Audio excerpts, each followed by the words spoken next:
Assalamualaikum warahmatullahi wabarakatuh. Selamat datang. Kali ini Kang Slamet akan membawakan kisah yang berjudul Petaka Ilmu Pelet. Cerita ini ditulis oleh Elisa Hadikusumo. Sebelum kita masuk ke ceritanya, buat kalian yang belum subscribe channel ini, tekan tombol subscribe-nya terlebih dahulu dan tekan tombol notifikasinya agar kalian tidak ketinggalan romansa lainnya dari Kang Slamet. Gak usah berlama-lama lagi, langsung saja kita masuk ke ceritanya. Petaka Ilmu Pelet.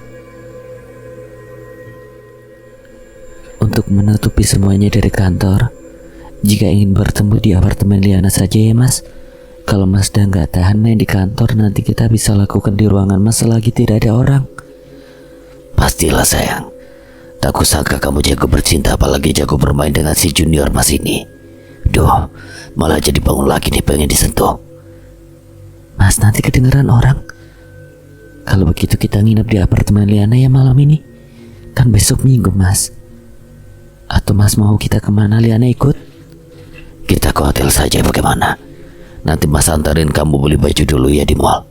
Kita cari hotel yang dekat mall saja. Biar habis jalan-jalan dan antarin kamu shopping, kita bisa main lagi. Aku cukup tersenyum lega. Akhirnya perjuanganku mendapatkan Mas Robi dengan mudah aku lakukan. Segera aku WA-nya yang mengungkapkan semua ini. Balasannya yang membuatku semakin bahagia. Sebentar lagi tidak hanya jiwa dan raga saja yang aku miliki, tapi harta dan kekayaan Mas Robi juga akan aku dapatkan. Seperti janji Mas Robi, dia banyak membelikanku pakaian, gaun, dan beberapa lingerie untukku. Segera kita menyewa kamar hotel berbintang 5 dengan fasilitas yang super mewah. Mas Robi langsung menyerbuku dengan rakus. Dia memainkan tubuhku tanpa ada kesempatan untukku.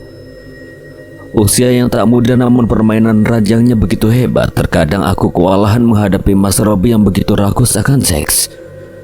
Namun bagaimana lagi, selain aku mencintainya, ada hal yang ingin aku incar darinya.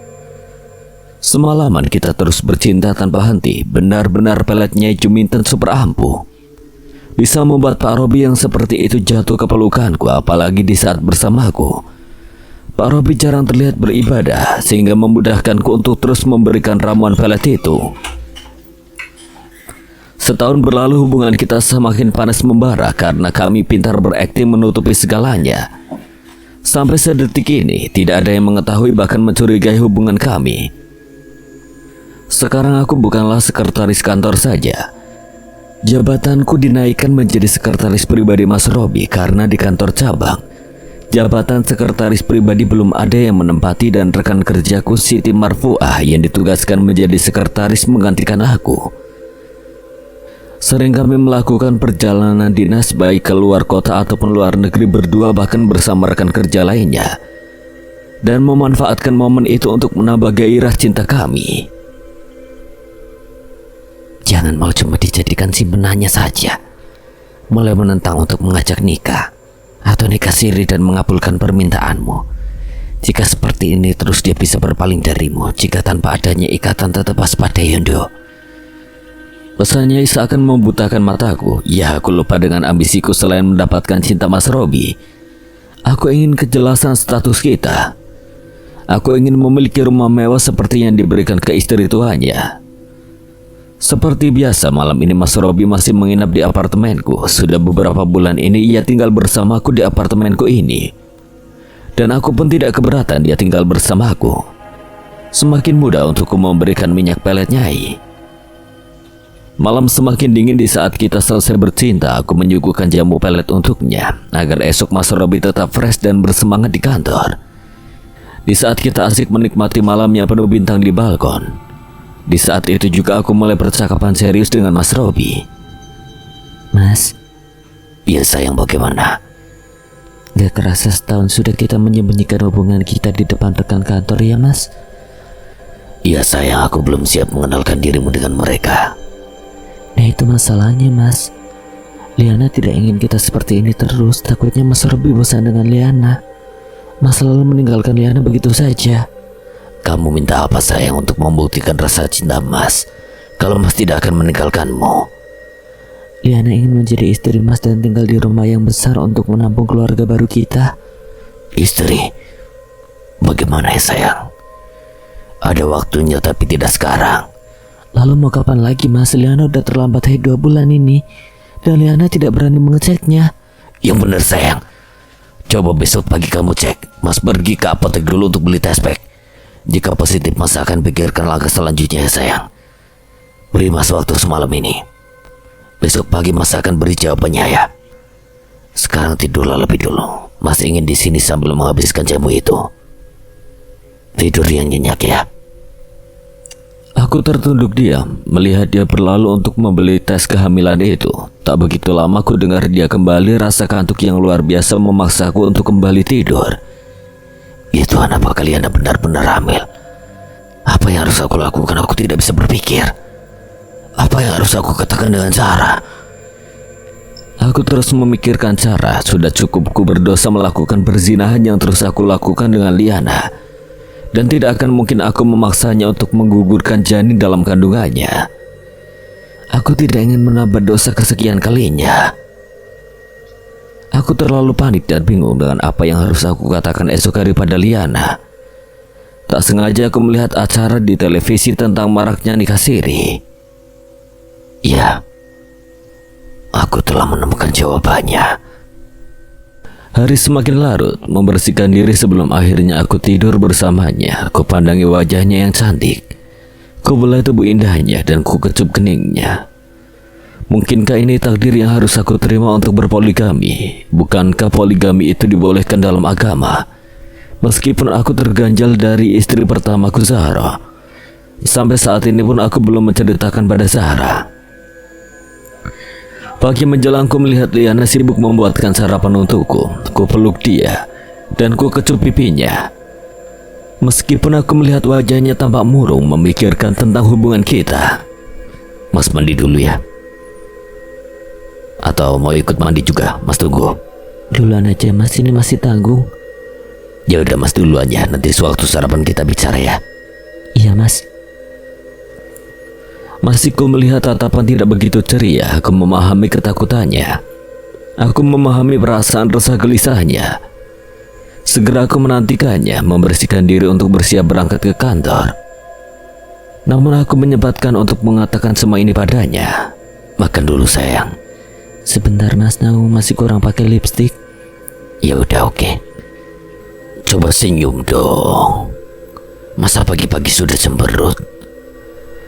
Mencoba memaksakan senyum itulah yang aku lihat dari wajah Liana. Mas mau tanya sebelumnya, Liana mau tinggal di Jakarta atau di Bandung? Bandung aja Mas, kan kerjaannya sama Mas di sini. Yakin? Iya Mas, di Jakarta sumpek Mas, enakan di sini aja. Oke, berarti udah mantep kan mau tetap di Bandung? Iya Mas. Nanti Mas jam istirahat akan keluar kantor, tolong pegang kerjaan kantor selama Mas tinggal ya. Mas mungkin agak lama, jadi jangan tunggu Mas. Jika udah selesai Mas akan kembali ke apartemen kamu sayang. Terus Mas? Nah untuk kelanjutannya tunggu Mas kembali ya. Jangan manyun gitu dong, nanti cantiknya hilang. Mas janji akan buat saya yang Mas seneng dan baik untuk hubungan kita. Selesaikan sarapannya, kita segera berangkat ya. Naik mobil sendiri seperti biasa ya sayang. Jangan lupa nanti pulangnya tidak perlu menunggu Mas, karena Mas belum tahu sampai di sini jam berapa. Tunggu di apart aja ya.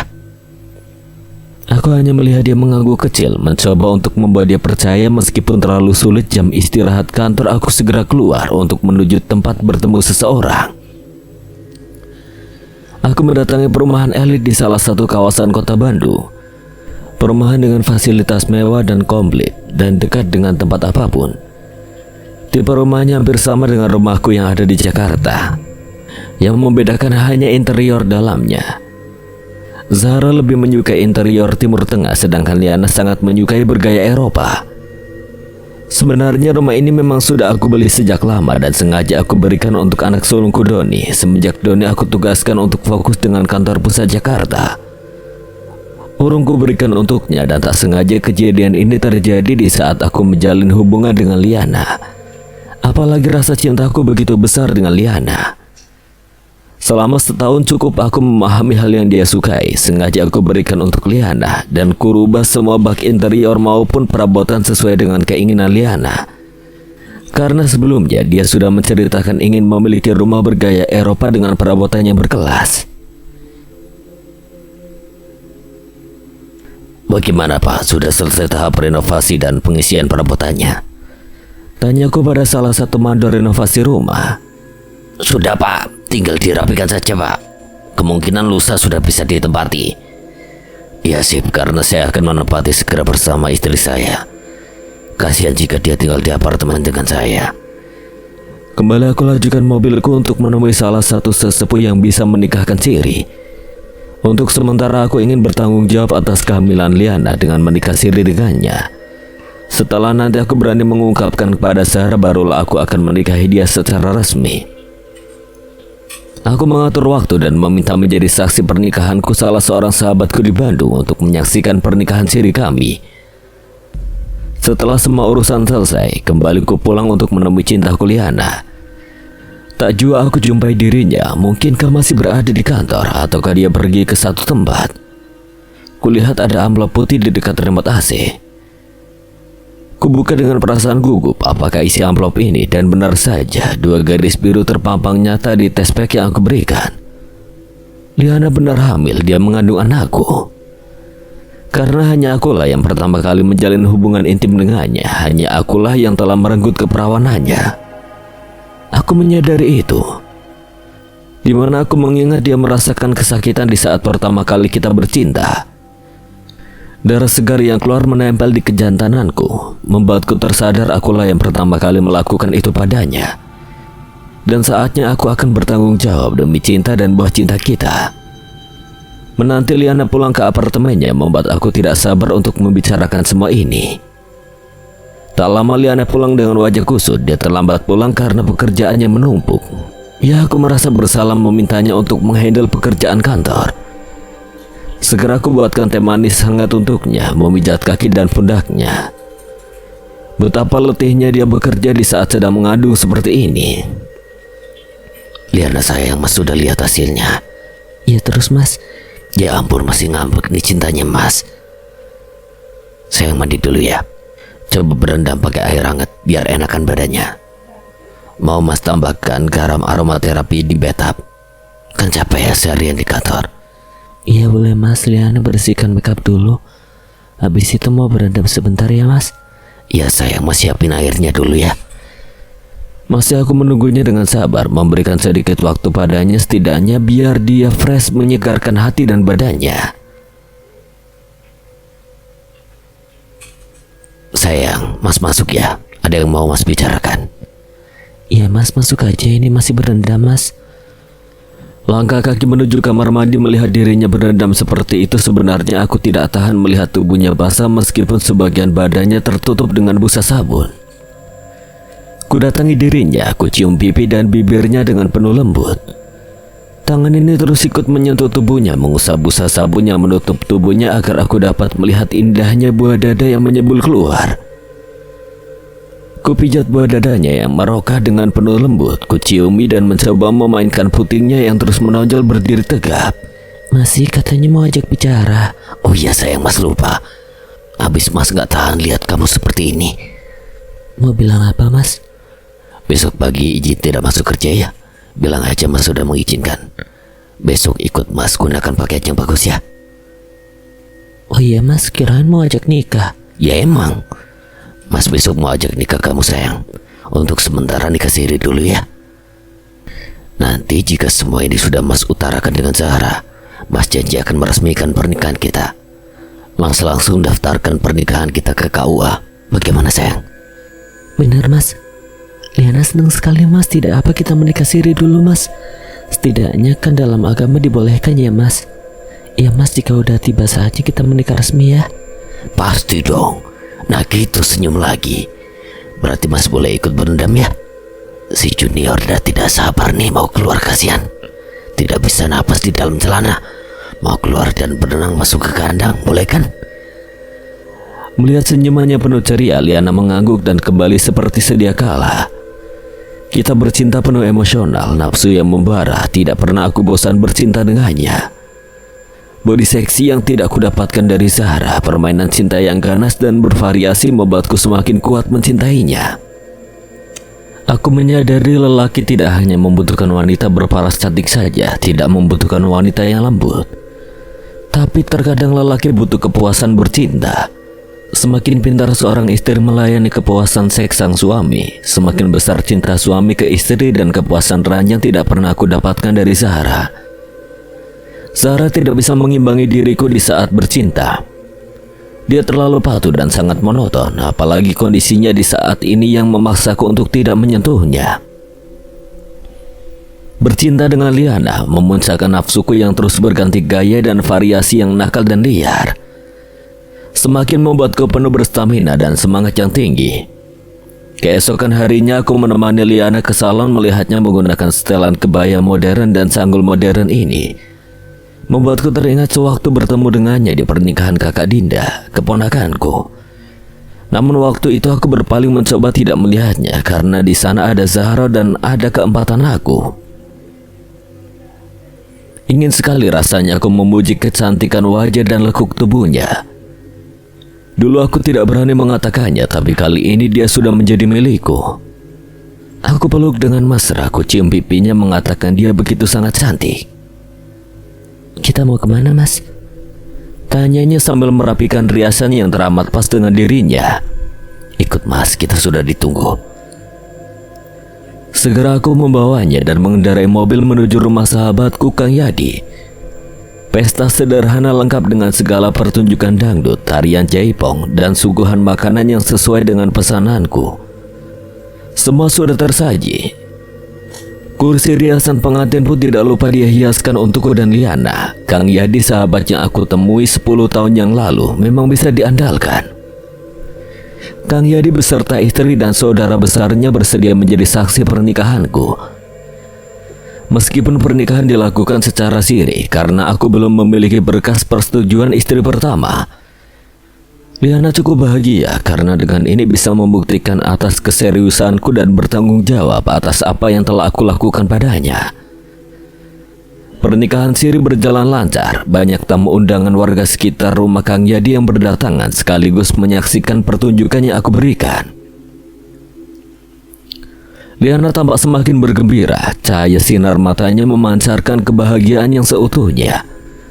Hanya beberapa foto yang tercetak untuk membuktikan pernikahan siri kita. Selesai acara aku berpamitan dan mengucapkan terima kasih pada Kang Yadi beserta keluarga besarnya. Tak lupa aku memberikan beberapa uang sebagai ucapan terima kasihku padanya. Makasih, Mas. Ucapan Liana yang tulus serta merangkul tubuhku seakan aku merasakan betapa bahagia hatinya. Untuk istri Mas apa sih yang gak Mas lakukan? Dan kita langsung menuju ke satu tempat ya sayang. Boleh Mas tutup matanya? Loh, kenapa ditutup matanya, Mas? Liana kan takut. Mas mau kasih kejutan spesial untuk istri dan calon anak Mas. Terus aku melajukan mobil ini hingga sampai di rumah itu, rumah yang aku persembahkan untuk dia. Ini pegangnya sayang. Kita udah sampai. Sebentar turunnya. Mas bukakan pintu mobilnya dulu. Mas tuntun ya. Ada apa ini, Mas? Seperti amplop kertas. Ini apa, Mas? Dan kita di mana? Tak aku hiraukan segala pertanyaan Liana. Perlahan aku mencoba membuka penutup matanya. Apa ini, Mas? Ini rumah siapa? Dan ini amplop apa, Mas? Coba dibuka, dibaca yang kuat ya. Sertifikat tanah beserta bangunan atas nama Liana. Apa, Mas? Ini maksudnya apa? Ini Mas berikan tanah dan rumah untuk istri Mas atas nama kamu sendiri sayang. Biar orang lain tidak ada hak untuk tinggal di sini selain kamu, Mas dan anak kita. Seperti inginmu bukan? Kita memiliki rumah besar biar bisa menampung keluarga kita nantinya. Bagaimana? Kamu suka? Suka banget, Mas. Bangunan dan interiornya semuanya seperti keinginan Liana. Dan satu lagi, ini Mas belikan mobil keluaran terbaru buat kamu sayang. Katanya lagi nabung buat ganti mobil kan? Tabungannya disimpan aja ya. Udah Mas belikan? Ya, ampun Mas, Liana gak tahu harus bilang apa sama Mas. Mas suami yang paling baik dan pengertian sekali sama Liana. Love you sayang. Love you tuh sayang. Udah sayang, sini dulu ya. Mas mau menyuruh orang untuk membereskan perkakas sayang di apartemen. Biar kita langsung pindah dan tinggal di sini ya mulai hari ini. Kamu diam dulu ya, biar tidak terlalu capek. Kasihan anak kita kalau dibawa pergi sana sini. Biar Mas urus yang di apartemennya. Tepat hari ini setelah aku melangsungkan pernikahan siri dengan Liana, tanpa sepengetahuan istri dan keluarga besarku beserta karyawan kantor, mencoba menapaki kehidupan baru di rumah yang baru, dan entah sampai kapan aku menutupi segalanya. Saat ini aku hanya ingin membahagiakan keluarga baruku, meskipun terkadang selalu sulit untuk terus menutupi segalanya dengan Zahra. Seakan dia memiliki tautan hati padaku, kecurigaan Zahra justru membuatku semakin lama semakin muak dan kesal dengannya. Salahkah dia yang menaruh curiga padaku karena setahun belakangan ini aku sulit dihubungi? Aku bahkan jarang pulang, dan di saat dia datang ke Bandung tidak pernah lagi aku temui dengan alasan aku berada di luar kota. Padahal aku berada di apartemen Liana. Aku bersama Liana, memadu kasih dan cinta dengan Liana. Dan salahkah aku jika mencintai wanita lain selain dia, wanita yang sangat jauh mengerti aku dan sangat memanjakan aku di ranjang? Mencoba menepi semua rasa bersalah ini, saat ini aku hanya ingin bersama Liana. Entah sampai kapan aku tidak tahu, yang penting rasa nyaman yang membuatku sangat mencintai Liana, istri baruku. Sudah sebulan kami tinggal di rumah baru ini, rumah yang aku persembahkan untuk Liana. Selain dia pintar merawat diri, dia begitu rajin membersihkan rumah barunya. Meskipun aku telah mendatangkan asisten rumah tangga untuk membantu membersihkan rumah besar ini, namun dia tidak pernah bermanja diri, begitu rajin bahkan untuk mengurus segala perkakasku. Tidak pernah dia menyuruh asisten. Semua dia kerjakan sendiri. Hari ini ada acara di kantor, Liana sengaja aku liburkan sampai dia melahirkan anak kita. Aku tidak ingin perut yang semakin membesar membuat kecurigaan karyawan kantor. Terlalu buru-buru mengejar waktu karena jarak rumahku dengan kantor cukup jauh, tidak seperti waktu tinggal di apartemen, hanya berjarak 10 menit saja sudah sampai. Sedangkan sekarang hampir 45 menit baru sampai. Mas, jika sudah buru-buru selalu ada yang tertinggal. Ya berkas lah, ya dompet, sekarang handphone. Ucapku dalam hati. Masih membereskan sisa sarapan, aku dibantu dengan Mbak Uis dalam mengerjakan pekerjaan rumah. Sedang bersantai sambil membaca majalah seputar kehamilan, tiba-tiba HP Mas Robi berbunyi. Ada salah satu pesan yang membuatku segera membukanya. Assalamualaikum Abi, bagaimana kabarnya? Abi sudah hampir 1,5 tahun Abi tidak lagi pulang ke rumah. Umi hanya mengingatkan Abi untuk jaga kesehatan dan pola makan, serta jangan lupa beribadah ya Abi, biar tidak terjadi hal mengerikan sewaktu Umi datang ke Bandung. Langsung aku membalasnya seakan penasaran dengan pesan tersebut. Ya Umi, terima kasih sudah mengingatkan Abi. Abi kenapa lupa ya, memang ada apa sebelumnya? Abi sudah lupa. Oh iya, Abi banyak kegiatan, mungkin sampai lupa kejadian malam itu. Di malam itu Abi berteriak bilang jangan dekati aku, jauhi aku. Dan kepala Abi suka pusing kan? Umi sudah pernah bertanya dengan Ustadz Umi. Katanya itu tanda Abi kena ilmu sihir. Bisa pelet atau santet Abi. Umi sebenarnya tidak mempercayai itu, tapi melihat keadaan Abi saat itu, apalagi Abi memberikan hasil diagnosa dokter yang normal, membuat Umi percaya ada yang jahat dan niat buruk sama Abi. Abi harus berhati-hati, jangan tinggalkan sholat. Sesibuk apapun jaga sholat tetap 5 waktu, dan kalau bisa diimbangi sholat tahajud ya Abi, agar diberi perlindungan dan dijauhkan dari segala perbuatan setan. Jaga diri ya Abi, karena hanya Abi yang bisa menangkalnya. Terasa bergetar kaki dan tanganku membaca pesan panjang lebar Zahra ke Mas Robi. Aku takut semua ini akan terbongkar. Aku baru merasakan kenikmatan menjadi istri Mas Robi. Aku baru saja tinggal di rumah ini. Aku tidak ingin semua terbongkar begitu saja. Segera aku hapus semua pesan Zahra dan mengembalikan ponsel Mas Robi ke tempat semula. Aku menghubungi Nyai Juminten dan kukirimkan foto Zahra ke Nyai Juminten. Aku mengambil fotonya di handphone Mas Robi. Kuungkapkan semua kecurigaan Zahra terhadap apa yang aku lakukan, meskipun Zahra belum mengetahui jika aku yang melakukan semua ini. Aku harus waspada agar semua itu tidak segera terbongkar. Sudah, urusan Zahra biar Nyai yang urus. Kamu fokus dengan kehamilan kamu, karena anak ini yang bisa menguatkan cinta Robi sama kamu. Meskipun nanti pelet dari Nyai sudah habis karena adanya kehadiran anak ini, ilmu pelet Nyai sudah tidak berfungsi karena anak ini membawakan cinta sesungguhnya. Aku mencoba melupakan semua pesan Zahra karena Nyai Juminten yang akan mengurus Zahra, mencoba berbahagia merawat kandunganku. Begitu juga Mas Robi yang penuh perhatian akan tumbuh kembang buah hatinya. Tak terasa mendekati HPL, aku segera dilarikan ke rumah sakit bersalin. Kontraksi yang terus aku rasakan membuat Mas Robi begitu mengkhawatirkan keadaanku. Mama dan Papa terpaksa dihubungi Mas Robi menceritakan segalanya, begitu juga dengan pernikahan siri kami. Aku tidak tahu bagaimana Mas Robi membujuk Mama dan Papa untuk datang ke Bandung. Yang aku lihat di saat aku tersadar, Mama sudah ada di sampingku, memelukku penuh haru sambil menatap bayi kembarku, bayi kembar sepasang lelaki dan perempuan. Sayang, Mama dan Papa sudah memaafkan kalian semua. Apalagi Robi telah bertanggung jawab dengan kebahagiaan putri semata wayang Mama. Mama ikut bahagia mendengar kelahiran anak kembarmu, cucu Mama. Tapi mengapa Liana sembunyikan dengan semua ini? Ya sudahlah nak, mungkin takdir Tuhan. Ini jalannya Liana mendapatkan jodoh. Meskipun dengan cara seperti ini, Mama doakan semoga pernikahan kalian langgeng dan segera diresmikan untuk pendidikan anakmu nanti ya. Mama dan Papa temani di sini selama seminggu, soalnya Mama dan Papa masih banyak kegiatan. Jika ada perlu apa-apa, bilang ke Mama ya.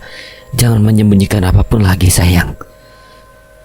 Aku cukup terharu melihat ketulusan Mama dan Papa kepadaku. Meskipun aku telah melakukan kesalahannya begitu besar, namun cinta Mama dan Papa luar biasa, terutama menyayangi anak kembarku, cucu mereka.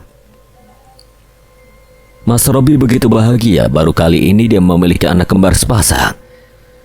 Rasa cinta dan kasih sayangnya bertambah untukku, hanya untukku. Bahkan ada niatan Mas Robi untuk menceraikan Zahra. Ya, kecurigaan Zahra yang masih menghantuiku, namun seakan semua telah berlalu, tidak perlu lagi aku menggunakan minyak pelet. Rasa cinta Mas Robi sudah datang dengan sendirinya, dan dengan kehadiran si kembar membuatnya tidak bisa berpaling lagi dariku. 2 tahun telah berlalu semenjak kelahiran anak kembarku Cika dan Ciko. Rezeki Mas Robi semakin terus mengalir, menggeluti bisnis perkebunan teh yang sengaja dia beli di sekitar perkebunan teh Villa Bogor. Membuka bisnis restoran wisata alam di Bandung, serta membuka kantor cabang ketiga di Bogor, membuatku tidak perlu bekerja lagi.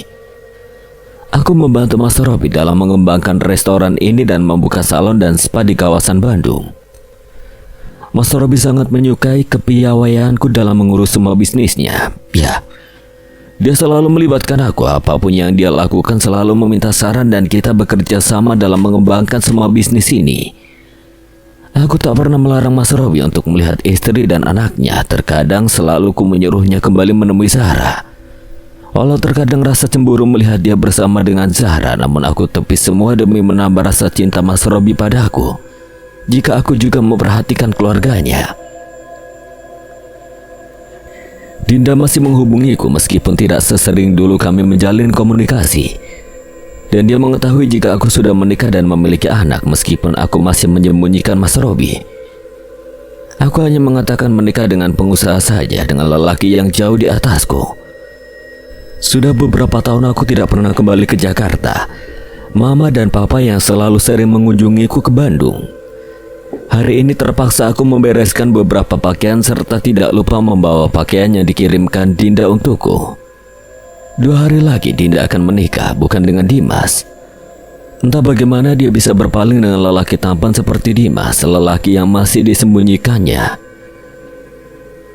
Berangkat bersama dengan Mas Robi menuju Jakarta menginap di rumah Mama. Tidak lupa aku membawa Cika dan Ciko bersama si mbak babysitter anak-anak. Sehari saja Mas Robi menginap di rumah Mama. Selanjutnya dia kembali ke rumah Zahra. Bagaimanapun dia ponakan Mas Robi, dan aku harus berbesar hati menerima kenyataan jika Zahra masih istri sama Mas Robi. Meskipun pahit melihat kenyataan jika Mas Robi dan Zahra duduk sebagai penyambut pengantin dengan baju seragam yang sama, sedangkan aku terpaksa datang membawa kedua anakku sekaligus Simba untuk menjaga Cika dan Ciko yang masih berusia 2 tahun. Aku memeluk Dinda cukup lama, 3 tahun kita tidak bertemu. Sekali bertemu kita sudah berbeda. Dia menikah dan aku sudah memiliki anak. Begitu terheran ternyata yang menjadi suami Dinda tidak lain adalah Mr. J, si James. Lalu Dimas bagaimana? Aku terheran dan Dinda seakan mengetahui segala pertanyaan di otakku. Dia hanya tersenyum dan tertawa, serta memberikan isyarat untuk tidak pulang cepat, menunggu sampai acara selesai. Oke lah. Lagi pula aku juga masih kangen sama Dinda. Mami tuh papi. Ciko berteriak berlari menuju Mas Robi, diikuti dengan Cika yang ikut berlari ke arah papinya. Oh Tuhan, ini tidak bisa dibiarkan. Aku menjerit memanggil si Mbak Dewi untuk segera menggendong Cika dan Ciko. Tidak mungkin aku bisa mengejar mereka dengan pakaian yang super ketat dan susah untuk melangkah. Terlambat, Ciko dan Cika sudah menemui papinya. Aku melihat Mas Robi tampak kebingungan, malu dan mencoba untuk menutupi semua. Anak siapa ini lucunya? Zahra dengan sigap menggendong Cika dan Ciko. Ia tampak senang. Iya, anak siapa ini, ganteng banget ya. Papi. Cika dan Ciko terus saja memanggil papinya. Melihat Mas Robi tampak kebingungan, aku segera menghampiri mereka. Si Mbak tampak bingung melihat suamiku Mas Robi dengan wanita lain, dan aku mencoba memberi kode ke babysitterku untuk diam dan jangan banyak bertanya. Maaf Pak, Bu, ini anak saya mengganggu. Mungkin karena anak saya kangen sama papinya, jadi asal lihat Bapak jadi teringat papinya. Aku mencoba mencairkan suasana. Mas Robi yang tampak gugup kebingungan. Mami ini papi, Mami kok mau sama papi aja.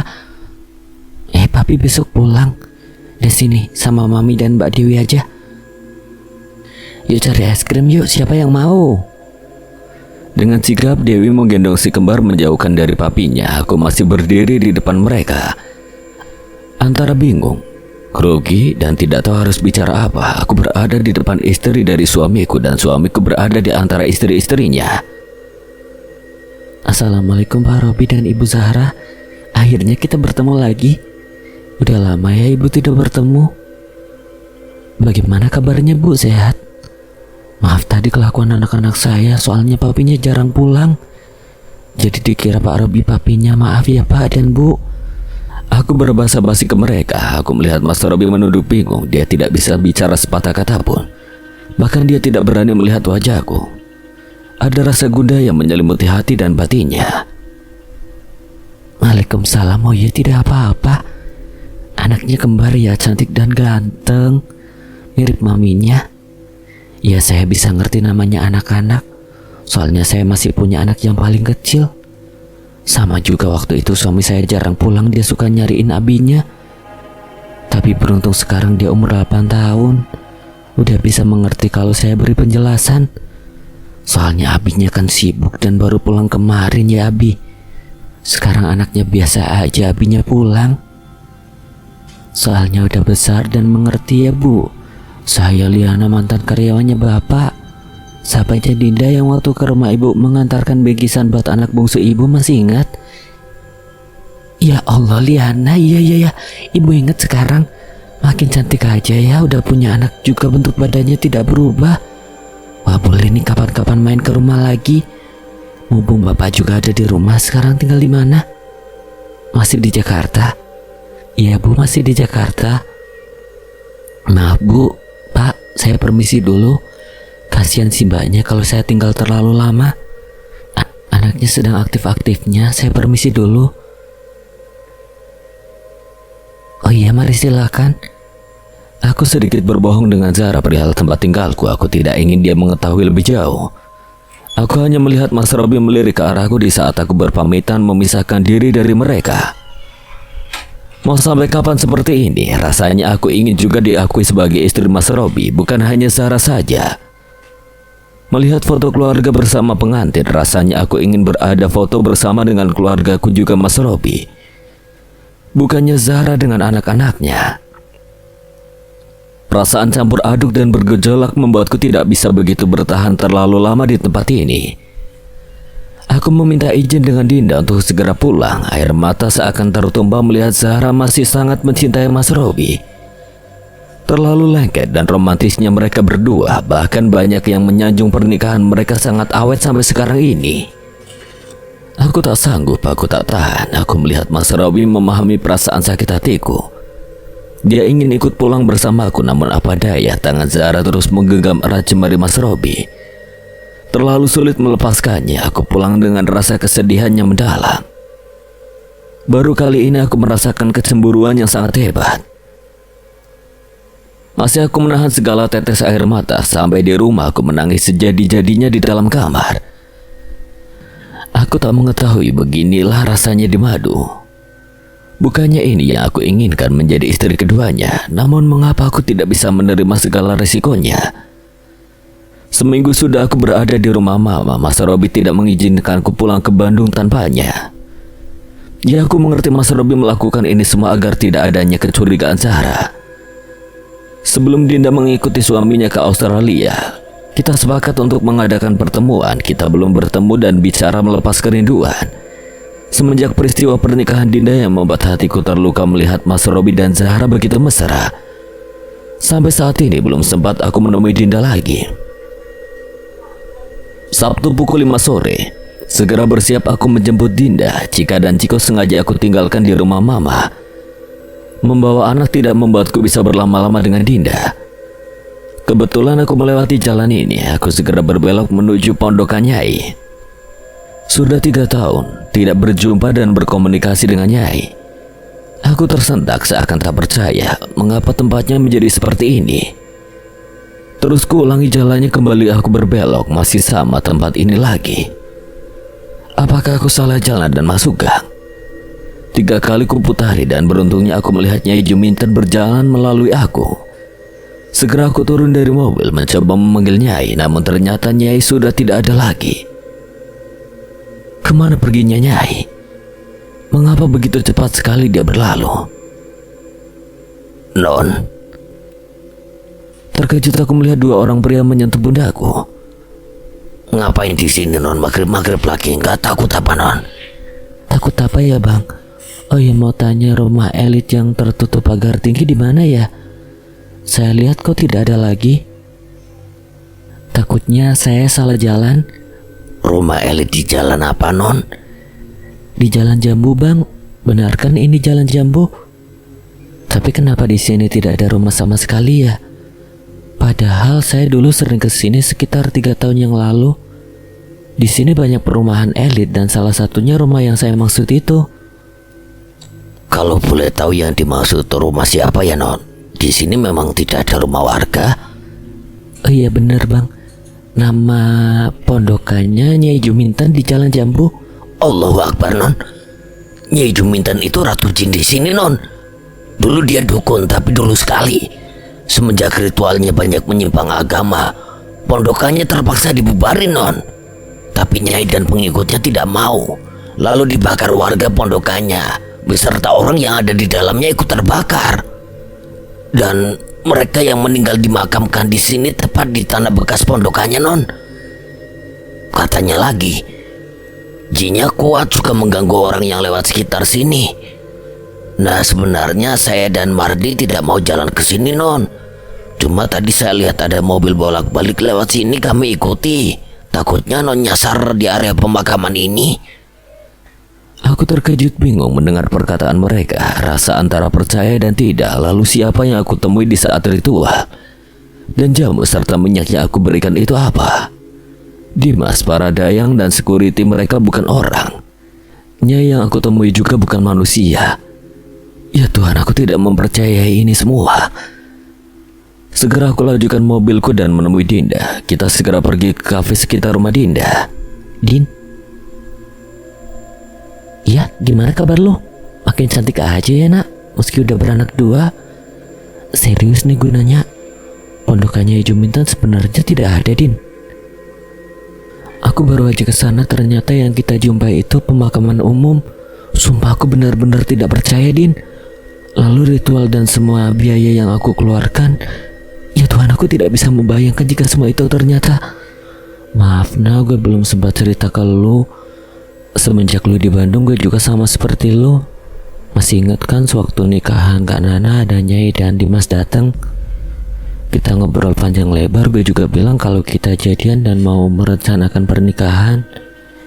Tau gak sih lu, semenjak foto Kak Nana dicetak dan ada videonya juga, gue gak lihat Dimas sama Nyai. Padahal kita kan foto bertiga dengan Dimas, tapi yang gue lihat itu cuma kita berdua aja. Gue tanya sama mama undang Nyai Juminten dan Dimas. Mama cuma geleng, katanya gak kenal Nyai itu dan Dimas siapa. Gue cek buku tamu juga tidak ada namanya, apalagi nama Dimas di buku itu.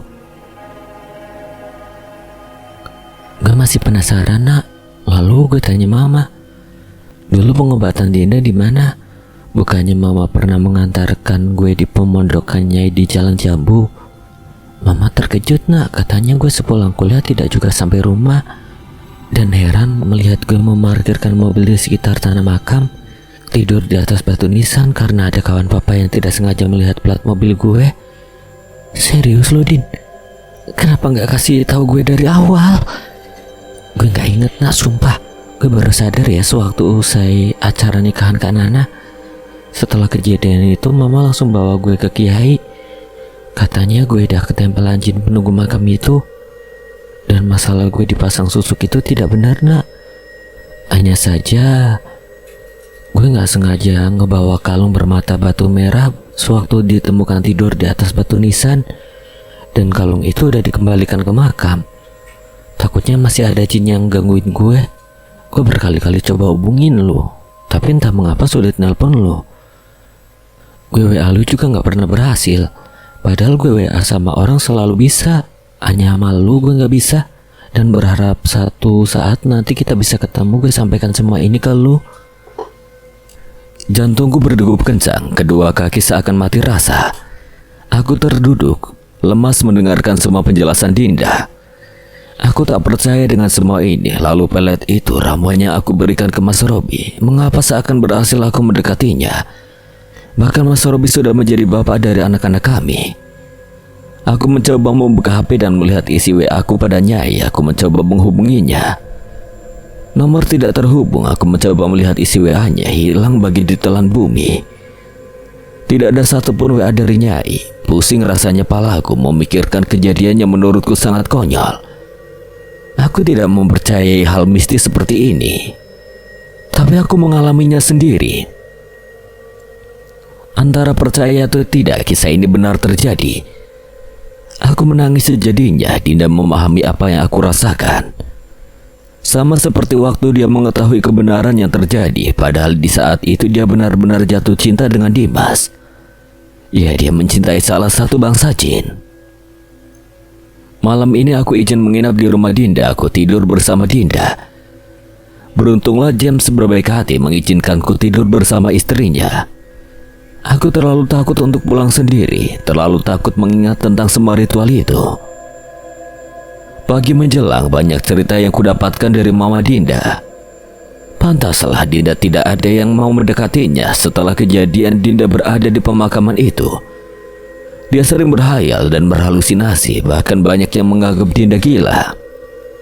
Sampai akhirnya bertemu denganku, sahabat satu-satunya, dan tidak menyangka kami bisa masuk ke dunia lain yang sama. Pagi itu juga Mama Dinda mengajakku berkunjung ke rumah Kiai. Di sana aku dibersihkan.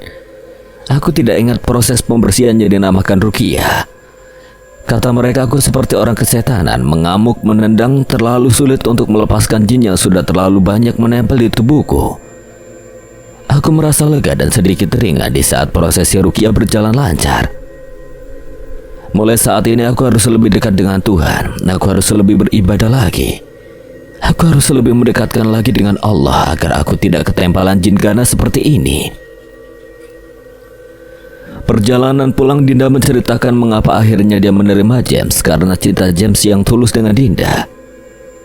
James seorang duda tanpa anak. Istrinya pergi meninggalkan dia di saat mereka menikah sudah 10 tahun dan belum diberi karunia anak. Bertemu dengan Mama James karena awalnya James menyukai Mama Dinda. Namun akhirnya Mama menjodohkannya dengan Dinda. Tidak mungkin Mama Dinda menikah dan mengkhianati suami tercinta yang masih sehat. Dengan catatan James disuruh pulang ke Australia mengecek kesuburannya. Cukup lama James kembali ke Australia dan akhirnya datang lagi ke Jakarta dengan membawa hasil jika hasilnya baik. Karena kebaikan dan perhatian James, apalagi Dinda merasa terluka, ternyata lelaki yang dia cintai tidak pernah ada. Perlahan Dinda membuka hatinya ke James dan akhirnya mereka resmi menikah. Rasanya indah sekali mendengar kisah perjalanan cinta mereka. Namun bagaimana nasib pernikahanku dengan Mas Robi? Masih bertanya dalam hati kejadian di Villa Bogor, apakah pengaruh pelet itu ataukah karena ada faktor lain? Lalu jamu yang aku berikan, apa sebenarnya minyak pelet itu? Sepulang mengantar mereka, aku segera berpamitan untuk pulang. Aku ingin melihat jamu dan minyak apa yang selama ini aku simpan di tas khusus. Aku ingin segera sampai rumah dan mengetahui isi sebenarnya. Sesampai di rumah, segera aku buka tas kecil yang berisikan ramuan Nyai Jumin dan aku melihat ada kain kafan yang membungkus ramuan pelet tersebut. Perlahan aku membukanya dengan tangan gemetar. Jujurnya aku takut melihat isi di dalam bungkus kain kafan itu. Ya Allah, ya Allah. Aku menjerit, segera aku jatuhkan isi kain ini. Aku terbelalak seakan tidak percaya. Bunga kering, tanah kuburan, banyak belatung, dan kalung perak berbatu hijau seperti yang dikatakan Dinda, meskipun warna liontin batu tidaklah sama dengan yang ditemukan Dinda berwarna merah. Sedangkan yang aku simpan berwarna hijau. Kembali aku mencari botol kaca berisi minyak pelet yang sering aku gunakan. Segera aku tumpahkan isi yang masih tersisa. Sungguh aku terkejut mencium aroma busuk dalam botol kaca ini. Entah apa isi dalam botol kaca itu, lendir yang busuk berwarna kuning kemerahan. Aku menangis sejadinya, tak kusangka selama ini aku menjadi budak jin, mempercayai seseorang yang sebelumnya tidak mau kuselidiki lebih dulu kebenarannya. Serasa jijik aku mengingat berbagai macam ritual, terutama ritual bersama Dimas. Aku bermain dengan setan, bersetubuh dengan bangsa jin. Nah, lu buka tautannya gue kirimin, coba lu baca. Segera aku buka dan mulai membaca tautan dari Dinda. Pemondokannya Jumintan yang terkenal sejak tahun 1950-an. Nyai Jumintan memiliki nama asli Jumina, lahir pada tahun 1925. Semenjak penjajahan Belanda, Jumina diangkat menjadi anak angkat oleh salah satu bangsawan Belanda dan dipindahkan ke Batavia, atau sekarang bernama Jakarta. Usia 15 tahun beliau menikah dengan salah satu pemuda Jawa, namun pernikahan tidak berlangsung lama karena pemuda Jawa telah berselingkuh dengan buruh kerja ayah angkatnya. Sampai akhirnya dia mendalami beberapa ilmu hitam untuk membalas dendam atas rasa sakit hati dan kecewa. Jumina gadis yang teramat cantik, banyak pemuda Belanda, pemuda Jepang ataupun pria pribumi menyukainya. Sampai akhirnya beliau memiliki seorang anak tanpa suami. Pemuda Belanda yang melakukan hal tersebut padanya, namun dia tidak bertanggung jawab dan tidak mau mengakui perbuatannya. Karena malu, Jumina diusir oleh orang tua angkatnya, tapi ternyata Jumina tega menumbalkan kedua orang tuanya untuk menambah ilmu hitamnya yang dia pelajari dari salah satu dukun sakti yang dia temui di saat melakukan ritual pedalaman ilmu hitam di salah satu daerah terpencil di kawasan Gunung Merapi. Nyai Jumina mempelajari ilmu hitam untuk membalaskan dendamnya terhadap suami yang tega meninggalkannya dengan wanita lain, dan amarahnya terhadap kedua orang tua angkatnya yang tega mengusir dia di saat dia sedang mengandung. Rasa dendam yang teramat memuncak, Jumina tega menghabisi kedua orang tua angkatnya. Sampai saat itu tidak ada yang menyangka jika kedua orang tuanya mati di tangan anak angkatnya sendiri. Karena jenazahnya tidak pernah ditemukan sampai sekarang, sehingga kematian kedua orang tua angkat Jumina tidak pernah diusut sampai saat ini.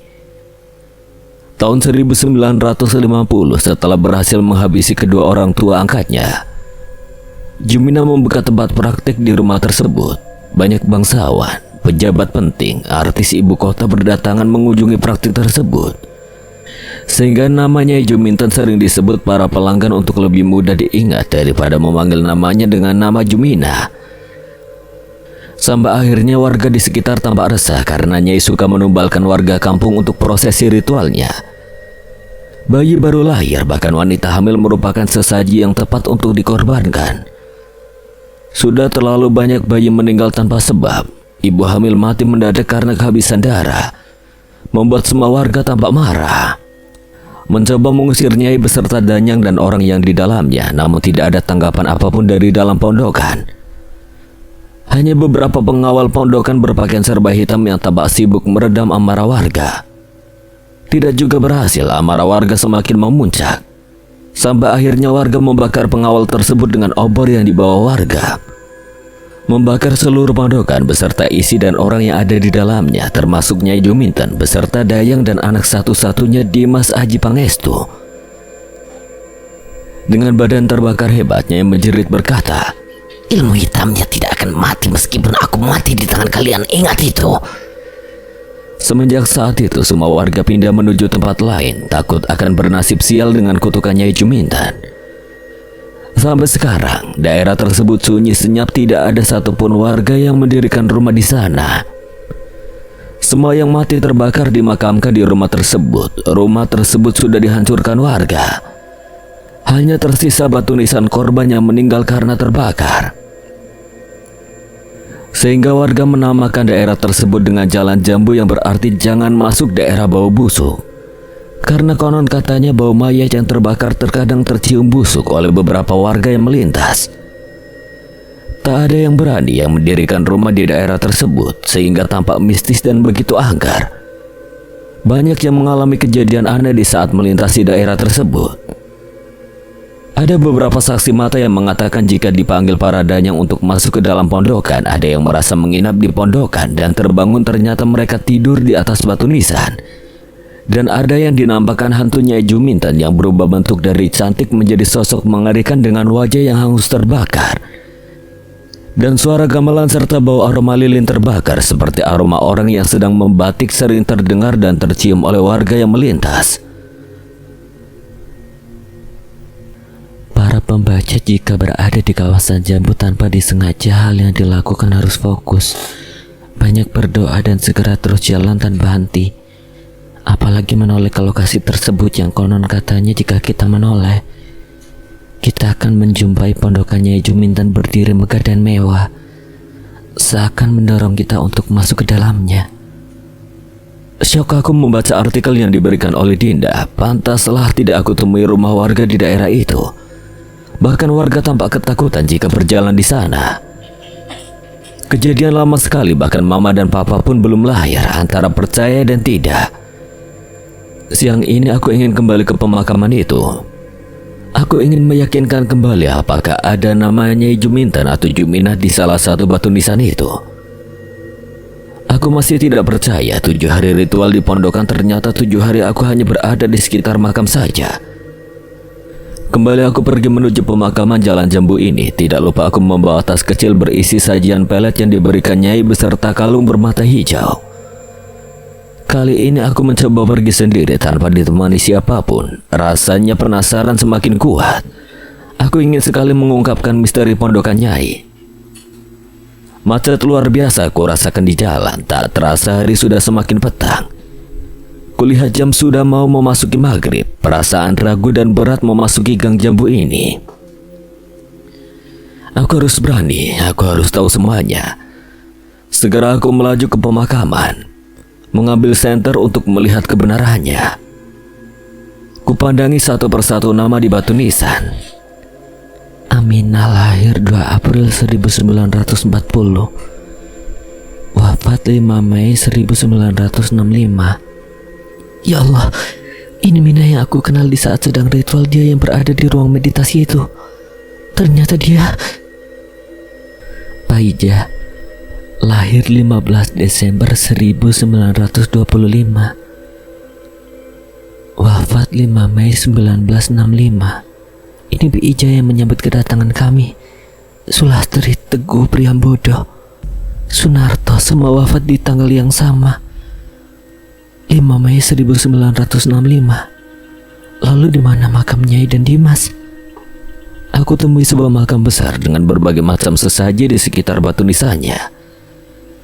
Iya benar, Nyai Juminten, Juminah. Lalu untuk apa sesaji ini? Dan aku melihat ada kalung perak bermata merah seperti milik Dinda. Dan aku kembalikan kalung perak bermata hijau di tempat yang sama. Segera aku menelusuri letak makam Dimas, di mana makam Dimas berada. Terus aku menelusuri komplek pemakamannya. Aku melihat ada bangunan kecil dan tidak aku sangka di dalam bangunan itu ada makam Dimas lengkap dengan sesaji seperti sesaji Nyai Juminten. Bangunan itu seperti kamar pengantin yang aku lakukan selama ritual. Berarti tepat di sini aku melihat banyak sesaji bunga mawar dan melihat kering terdapat di sekitar batu nisan Dimas.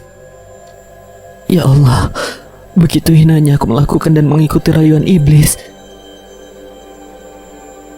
Hanya karena cinta sesaat aku tersesat dalam dunia mereka. Segera aku meninggalkan pemakaman itu. Langit tampak gelap. Aku tancapkan gas dan berlalu meninggalkan pemakaman tersebut. Sudah cukup dan tidak akan pernah aku lagi ke tempat itu. Menguak misteri yang tidak pernah kubayangkan sebelumnya. Menakutkan untuk kembali, jijik untuk mengingat semua ritualnya, dan semua menjadikan pembelajaran untuk hidupku. Akhirnya Mas Robi pulang ke rumah Mama. Sebenarnya banyak yang ingin aku tanyakan padanya mengenai peristiwa di Villa Bogor. Mengapa sampai dia melakukan padaku? Seandainya ramuan pelet Nyai benar-benar tidak ada, mengapa sampai Mas Robi menyetubuhiku? Meski sebenarnya itu yang aku harapkan. Dibalas cintanya sama Mas Robi, namun aku harus mengetahui kebenarannya. Aku datangi Mas Robi di depan ruang TV. Kebetulan di rumah sudah tidak ada orang. Cika dan Ciko ikut Mama dan Papa berlibur ke Dufan. Pi. Iya Mami sayang, kenapa? Kangennya sama Papi. Besok kita pulang ya ke Bandung. Papi kepikiran kerjaan nih. Udah lama banget tinggalin pekerjaan. Iya Pi, Mami boleh tanya Pi. Dan sebelumnya Mami minta maaf pernah menyembunyikan sama Papi. Boleh apa Mi? Mami menyembunyikan apa sama Papi? Matikan TV-nya dulu Pi. Papi ingat kejadian di villa. Ingat pertama kali berhubungan dengan sama Mami. Sebenarnya kenapa Papi melakukan itu sama Mami? Apa yang membuat Papi datang ke kamar menemui Mami padahal Papi kan orangnya dingin sama Mami? Bukannya jawaban yang serius aku dapatkan, justru dia hanya tertawa mendengarkan pertanyaanku. Nah ini yang selama ini Papi sembunyikan dari Mami. Sebenarnya waktu Mami memberikan minuman untuk Papi, Papi sebenarnya tidak meminumnya Mi. Maksudnya Pi?